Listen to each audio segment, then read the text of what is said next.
Bismillahirrahmanirrahim. Assalamualaikum warahmatullahi wabarakatuh.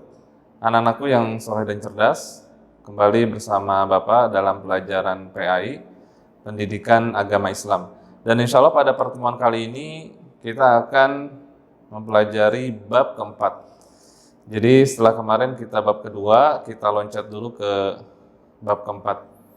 Bab keempat ini kita akan berbicara tentang sholat sunnah yang dilakukan secara berjamaah maupun yang dilakukan secara munfarid atau sendiri.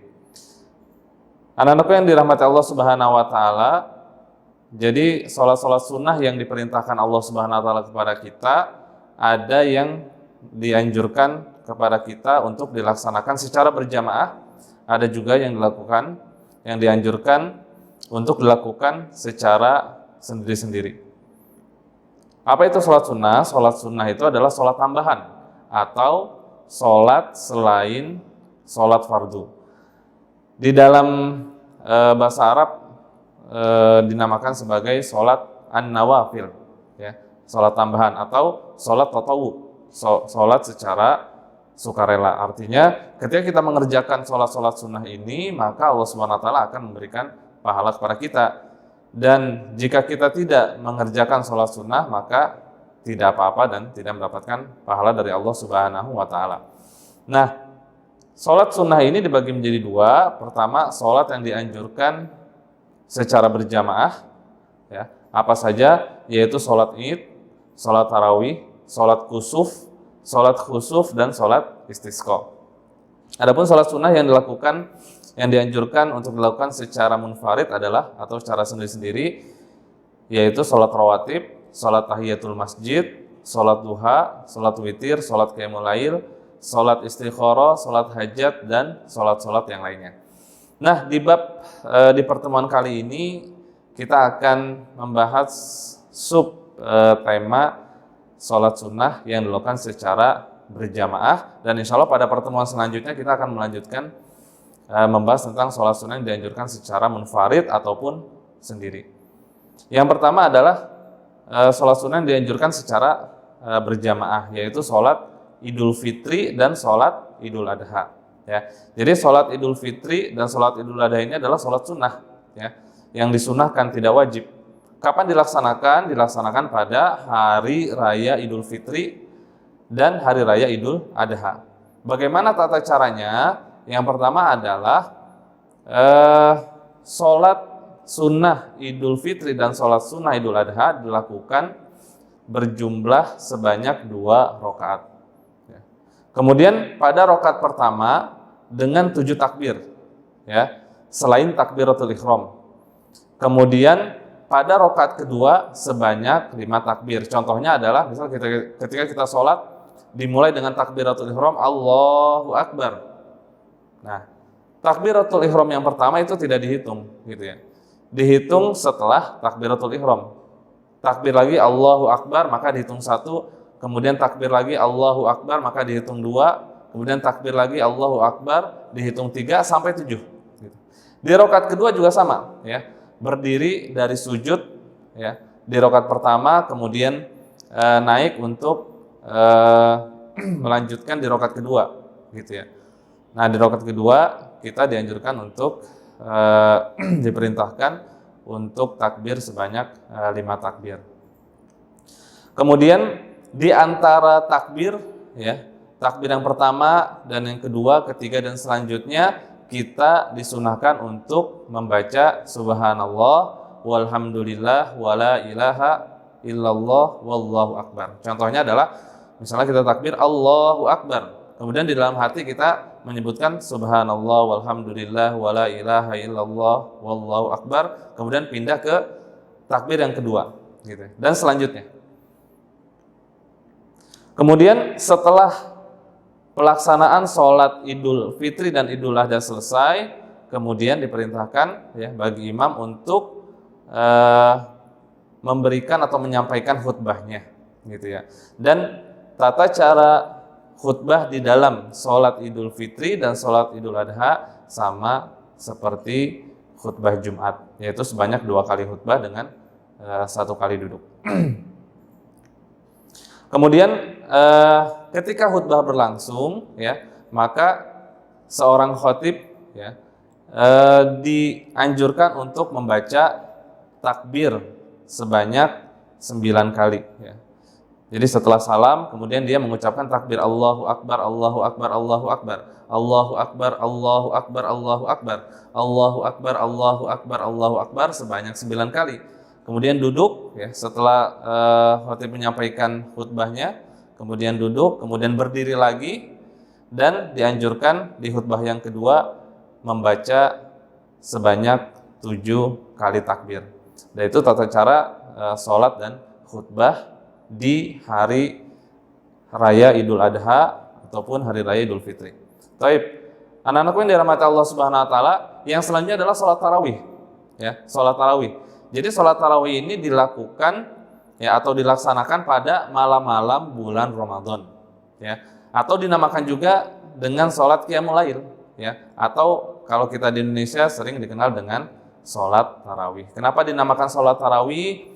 Karena dulu para sahabat ketika sholat, ya, setelah sholat isya, sholat qiyamul lail, jadi para sahabat istirahat di antara 4 rakaat. Kemudian jumlah sholat tarawih, ya, sebagaimana kita ketahui bersama, ya, jumlahnya bisa 8, kemudian ditambah 3 witir, atau 20 rakaat ditambah 3 witir.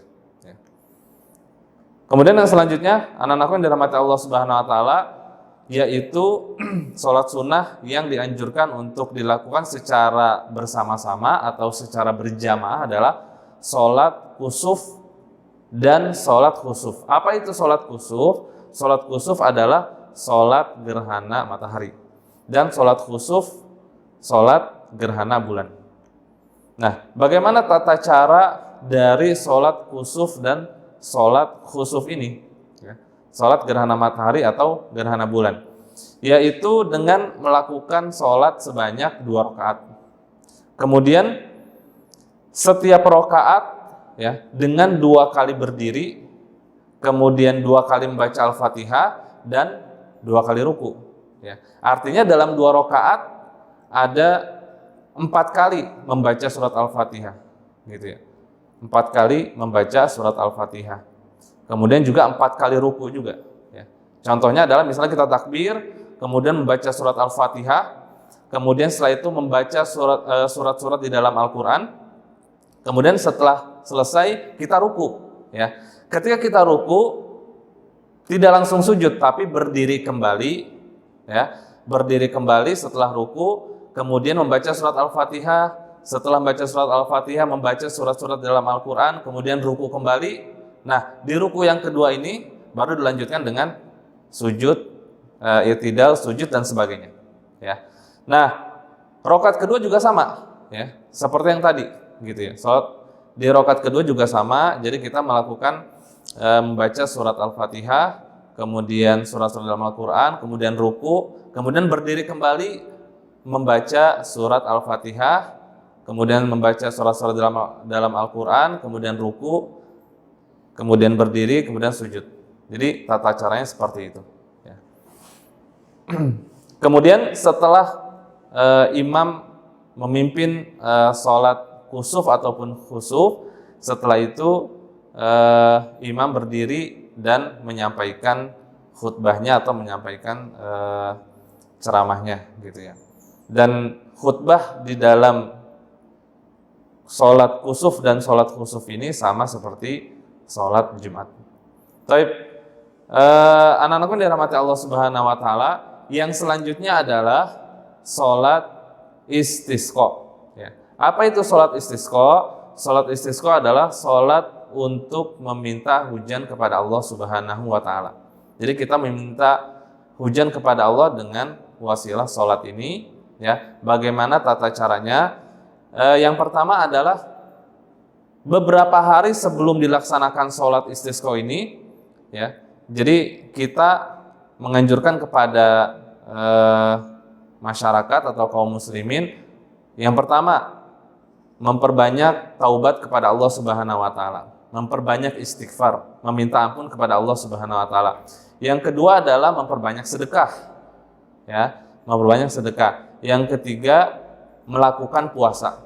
Jadi sebelum sholat istisqa dilakukan, ya, misalnya hari Senin kita akan melaksanakan sholat istisqa, berarti hari-hari sebelumnya, hari Ahad, Sabtu, Jumat, Kamis, Rabu, gitu ya, kita banyak bertaubat, mendekatkan diri kepada Allah, berpuasa di hari-hari itu, dan banyak bersedekah.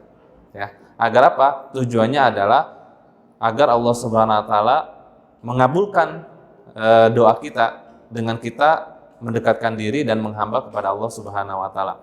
Yang selanjutnya adalah setelah kita melakukan beberapa amalan, ya, sunnah ibadah di hari-hari sebelumnya, maka di hari H kaum muslimin berkumpul di lapangan, ya, kemudian melakukan sholat 2 rakaat, ya.